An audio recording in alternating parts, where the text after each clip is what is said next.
back to Crunch Labs. I'm Mark Rober, and today we're going to be talking about the Boomerang car and all the cool engineering nuggets that come along with it. Now, if you haven't seen it, because you just got the box and you've got your parts laid out, and you put this video up, let me show you what you're going to be building and how cool it is. What you've got here is a car, and if you turn it on, there's a very unique feature with the car, which is that after a certain distance, it will flip the switch, which makes it go the other way. That's why we call it the Boomerang car, because you can set it down, and then it goes back and forth. But what's really interesting is that by adjusting these two arms up top, then you can prescribe how far away it goes before it comes back. So I'm gonna make these very narrow, so now it's gonna be a very quick turnaround.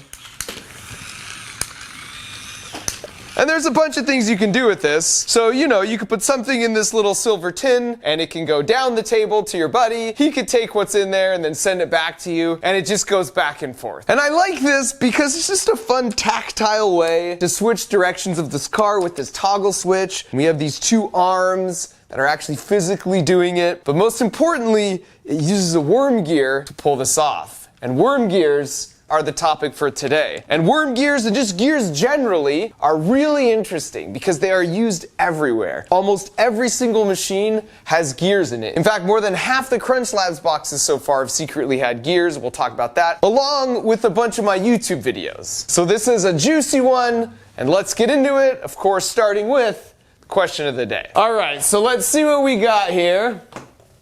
How do you lift a car with just your pinky? Interesting.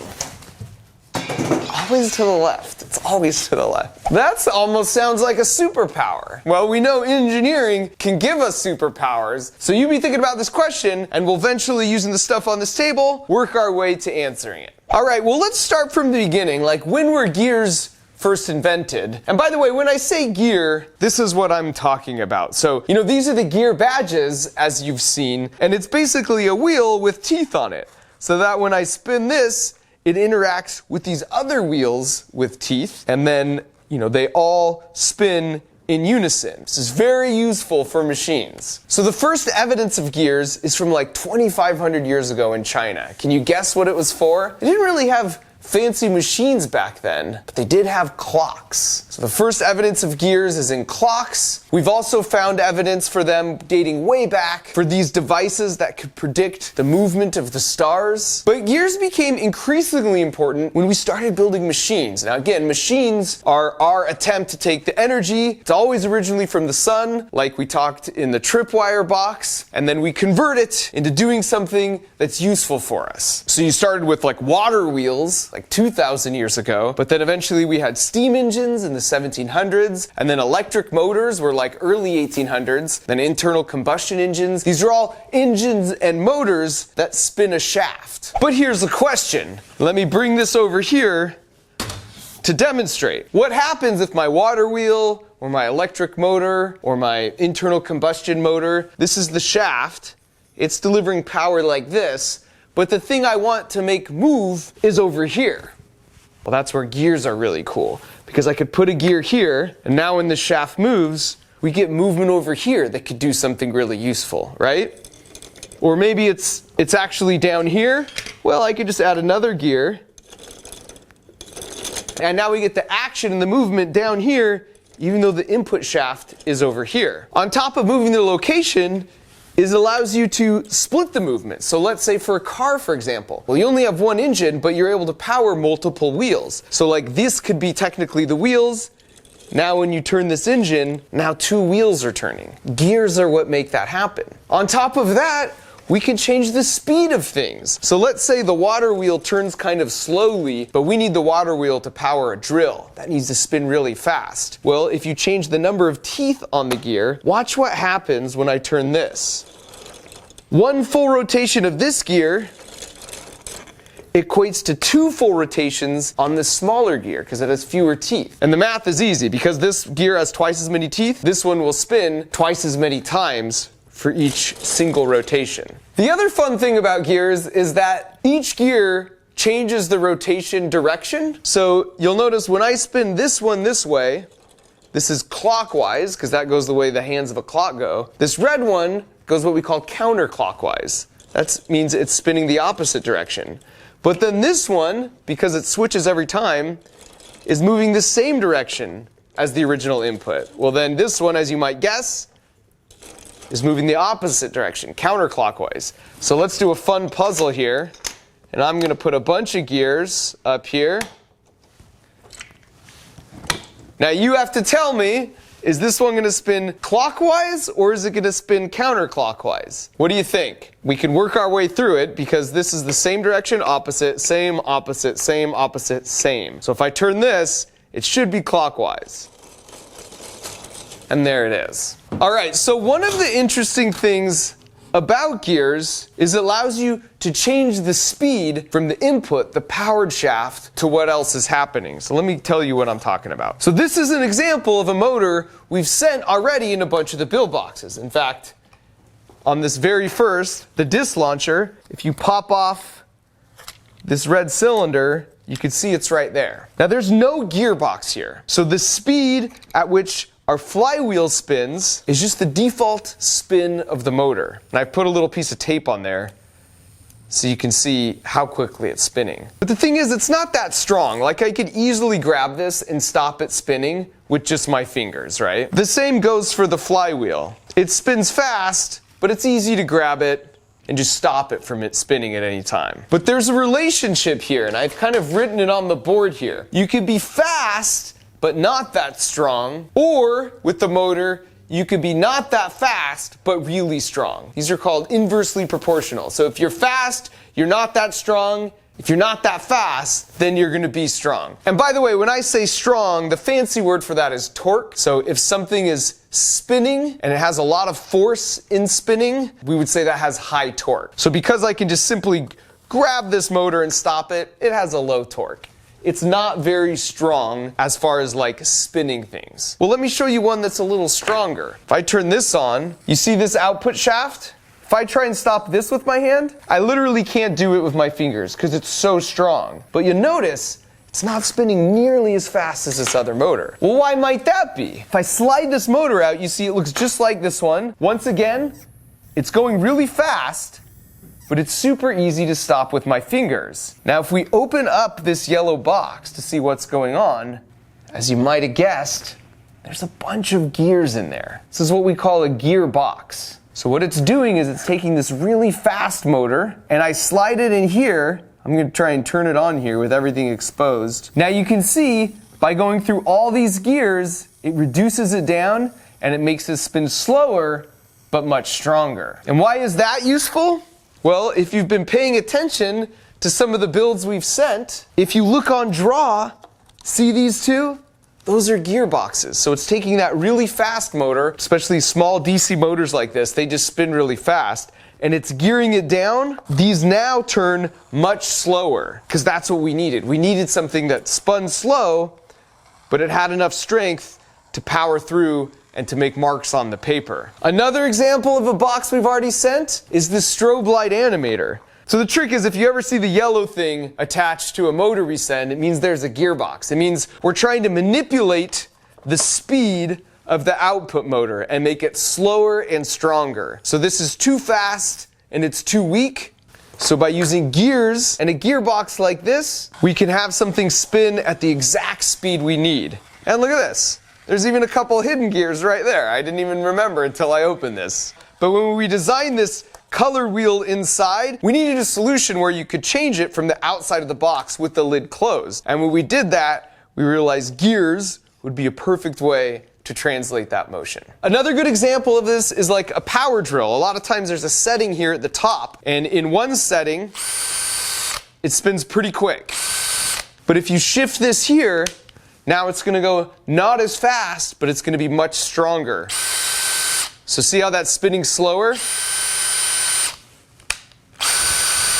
versus faster? But this slower setting could drill through much harder wood because it's stronger. Again, it goes back to this relationship. You're either fast and not as strong, or you're not as fast and you're strong. And the secret to making that happen is inside here, there's a bunch of gears that allow that trade-off to happen. All right, so let's talk about some examples of different types of gears that you can see in everyday life, because I told you they're everywhere. So the most common type of gear is a spur gear. That's this. So basically it's a wheel with the teeth, and you just turn it. So these are spur gears with a diploma. These are spur gears here. On my rock skipping robot, if you look carefully right underneath here, that uses a spur gear. For the domino robot, the motor housings, there's a gearbox here that changes the output speed like we talked about. In this yellow gearbox, like I showed you before, those were all spur gears as well. Helical gears are kind of like spur gears, but they're cut at an angle. This allows them to be quieter and to have less slop. So they're more expensive to make and a little harder to maintain, but they're really good because they're incredibly quiet and they fit very snugly, so there aren't many gaps between the teeth. This is why they're used in cars a bunch. Then you have bevel gears. These are good for turning a 90-degree angle because your powered shaft might be in this angle, but the thing you need to control is coming down at this angle. So a beveled gear allows you to kind of turn that corner. Here's another cool way to do that by using just a normal spur gear, and this is like an egg beater, right? But what you notice is one complete turn up here correlates to a bunch of spins and turns down here. Well, how are we doing that? Well, as we recall from over here, there must be a very small gear in here. And sure enough, if we peek, aha, there it is. So now you can see as I turn this, one full rotation equates to like 15 turns of this beater. So that's a way to get high speed from low speed.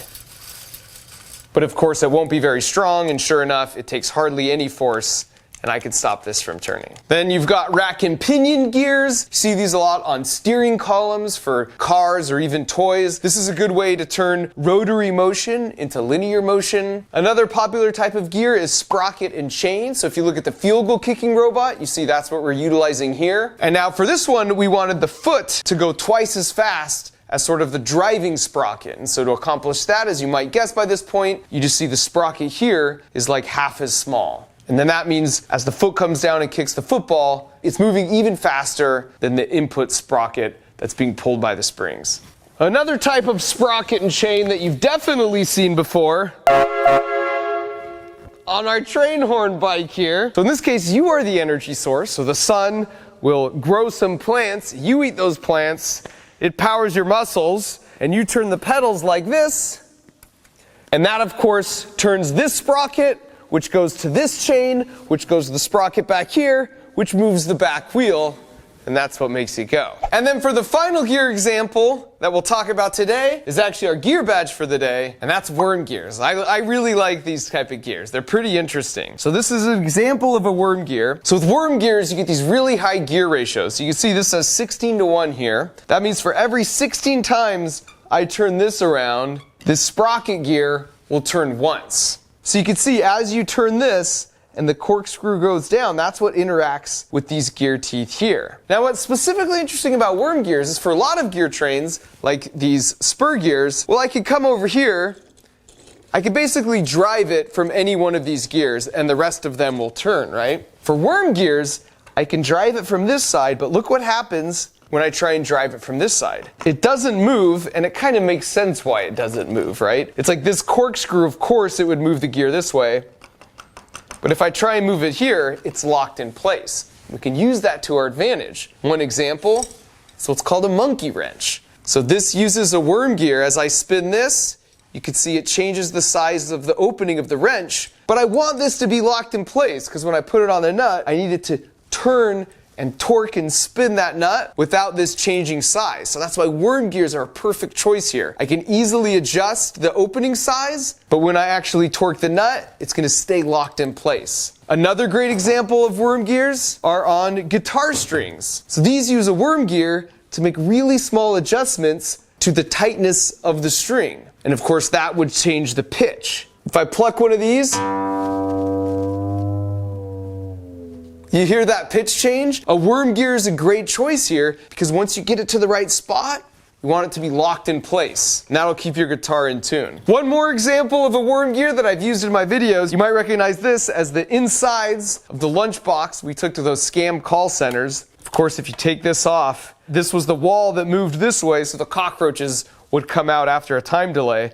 Well, this is the motor here, and this rotating ball shaft is a type of worm gear, basically. And as this shaft spins, this collar is forced to move up and down, and that basically makes the wall get smaller, so the cockroaches have to leave and go harass the bad guys. And for the final example of gears making our lives better by being in machines is a worm gear. It's actually the answer to our question of the day. How do you lift a car with just a pinky?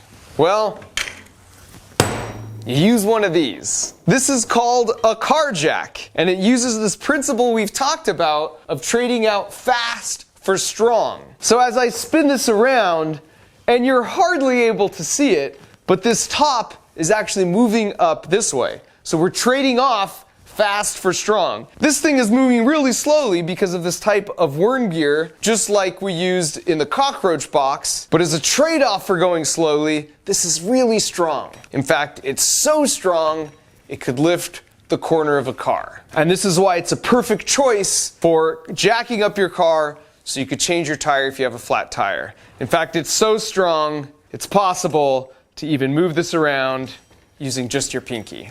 So there's another great example of how we could use the power of engineering and our smarts to essentially turn us into superheroes, because we're lifting a car with just the force from our pinky. Okay, so now let's cover how to put this thing together. As usual, you could either use the paper instructions, or you could use the video that I'm showing and just kind of pause as you go along, or some combination of both. Just remember, it'll take me about 4 minutes to fly through this, but it'll take you anywhere from 20 minutes to an hour. First, locate the blue worm gear and the square dowel, then slide the square dowel into the hole in the worm gear. Find 2 short plastic tubes and 2 clear gears. Slide the plastic gears onto each end of the wood dowel, then slide the plastic tubes onto each end as well. Next, locate the red toggle switch, then find the large wood frame and place it with the Crunch Labs logo facing up. Then unscrew the metal nut from the switch and set it aside for later. From the bottom, insert the red toggle switch into the hole in the wood frame. Make sure the groove in the wood aligns with the groove in the stem of the toggle switch. Now, reinstall the metal nut onto the switch, which will secure it to the wood frame. As a pro tip, we cut out a hexagon in the dark blue side rails so that it can be used as a wrench. This should help you tighten down the nut. Then grab the rear axle assembly and slide it into the gap in the wood frame. Then grab the 2 dark blue side rails and slide them onto the rear axle, as well as the tabs on the wood frame. Next, find 4 of the small white O-rings. Use the O-rings to secure the side rails to the tabs on the wood frame. Then locate the battery pack and the adhesive foam and remove the clear plastic tab from the battery pack, then peel and stick the adhesive foam to the battery pack. Now peel and stick the battery pack to the bottom of the wood panel while making sure the on-off switch is visible from the other side. Now grab the yellow DC motor and the adhesive foam and peel and stick the adhesive foam over the shaft of the DC motor. Now find the wood piece with the etched arrow on it and the small clear plastic gear. Peel and stick the DC motor to the small wooden piece so the etched arrow is still visible. Then slide the clear plastic gear onto the motor shaft. Next, grab your build and flip it upside down so that the wiring is exposed. Then slide the motor tab into the cutout in the wooden frame. This should cause the clear gears to mesh together like this. Now find the circular wooden dowel and the 2 black O-rings and slide the circular dowel through the 2 circular holes in the side rails. Then use the 2 black O-rings to secure it in place. Now connect the wires on the battery pack to the wires on the red switch, making sure the red wires go to the red wires and the black wires go to the black wires. Now connect the motor wires to the wires on the red switch. Again, make sure red goes with red and black goes with black. Now grab a wooden square dowel and the long plastic tube, then slide the square dowel into the plastic tube. Next, slide both of them into the open holes in the dark blue side rails. Locate all 4 of the plastic wheels and 4 large white O-rings. Stretch the O-rings over each of the blue wheels. Now slide all 4 wheels onto the square dowels. Grab 4 clear stretchy tubes and use them to secure the plastic wheels to the square dowels. Now for a quick test. Turn on the battery pack switch and see what happens. When you flip the toggle switch, you should see the wheels start rotating in the opposite direction. Next, find the large clear gear and blue rivet. Use the blue rivet to secure the large gear to the center of the wood frame. Then locate the dark blue clock arm and the small yellow wood piece. Then peel and stick the wood piece to the tip of the clock arm. Now grab the white wing nut and the red wooden clock arm along with the large yellow circle and a white bolt. Insert the white bolt into the bottom of the yellow circle, then stack the red arm onto the bolt, followed by the blue arm. Finally, screw on the wing nut to secure everything tightly. Now find the large yellow foam spacer and peel and stick the yellow foam to the bottom of the arm assembly. Then peel and stick the arms onto the center of the plastic gear. Pro tip, a limit switch makes sure a machine doesn't travel too far. These arms are a form of a limit switch that allows you to adjust how far your car goes before changing directions. Now grab a white bolt and all 3 yellow spacers, as well as the magnet and a wing nut. From the bottom of the car, insert the long white bolt, then place 2 yellow spacers on top. Next, place the magnet on top of your spacer and stack one last spacer onto the bolt and secure everything in place with a white wing nut. And now we test. Flip the battery pack switch to the on position and watch what happens. Now place the car on the ground to see what happens. You can adjust the arms to change how long it takes your car to reverse directions. Now you're ready to go, and you can even use the tin we included in the box. So put something that's real important to you inside that tin, and then when you're ready and you need something to retrieve it, then flip on your car and then watch as it goes, retrieves it, and brings it right back to you like a good robot should. Alright, so for our engineering hustle, I think we go with the question of the day. So you talk with a parent or a sibling or a friend, you say, I bet you extra dessert or your last piece of Halloween candy you still got lying around, and I could lift a car